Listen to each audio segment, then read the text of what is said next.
हे म्हणे ये भाग्यवान दोघांचं भांडण तेवढ्या लक्ष्मण फळ घेऊन आले. लखन बोलो भैया मी म्हणतो म्हणे वृक्ष भाग्यवान आहे. देवी सीता म्हणते म्हणे तो ये भाग्यवान. लक्ष्मणाने पेट पडला कोण्या पासून जाऊ होते ना कधी याचे घेतले दुसऱ्या दिले त्याचे घेतले राजकारणालाच म्हणतात एकाचा चहा प्यायचा दुसऱ्याचा चिवडा खायचा तिसऱ्याच्या गाडीत बसायचं चौथ्याला हे राजकारण करत तुम्हाला आज बर्जे भेटते हे लोकांचे हात मी दुखवण्याकरता नाही भेटत. अरे जनतेची राजाने सेवा करणं हे परम धर्म. तुम्हाला म्हणून पद भेटते तुम्ही त्या पदाचा चांगला वापर करा. राजा असावा छत्रपती शिवाजी महाराजांसारखा राजा असावा.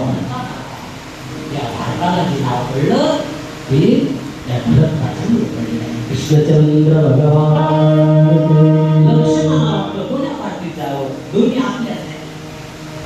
लक्ष्मण वेगवेगळं आठवलं पाहिजे काय सांगावं तेवढ्या राहिला सूक्ष्म अभिमानाला मी गोपीपेक्षा श्रेष्ठ आहे. अहंकारानं कोणतं कार्य करू नका. मी कार्य केलं त्याचं पुण्य समजलं.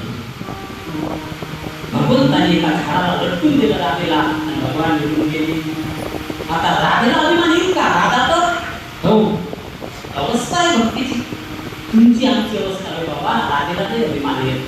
राधा म्हणजे कोणती तर वृंदावनाची आज्ञेसेवेची काय अभिमान जे आहे. लटकणं म्हणजे काय? जे माणसं अभिमान करतात ते मनात न करतात. जसे थोडकी लोक असतात मला सर्व येते अरे आपल्या देशाने शांती ब्रह्म एकनाथ महाराजांनी ओम या अक्षरावर आपले 2 पुस्तक वाचून ज्ञानाला टाकाले. आपल्या देशामध्ये आज मोठमोठे गाडलेले गायक दररोज रियाज करतात. आपल्याला लोकांना तेव्हा काय जमलं आपला अभ्यास संपला.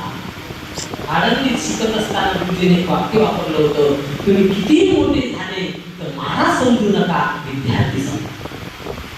विद्या कधीच पूर्ण होत नसते. ज्ञान हे समुद्र आहे. किती काही बोललं त्याच्यामध्ये ज्ञान कधी संपून जात नाही.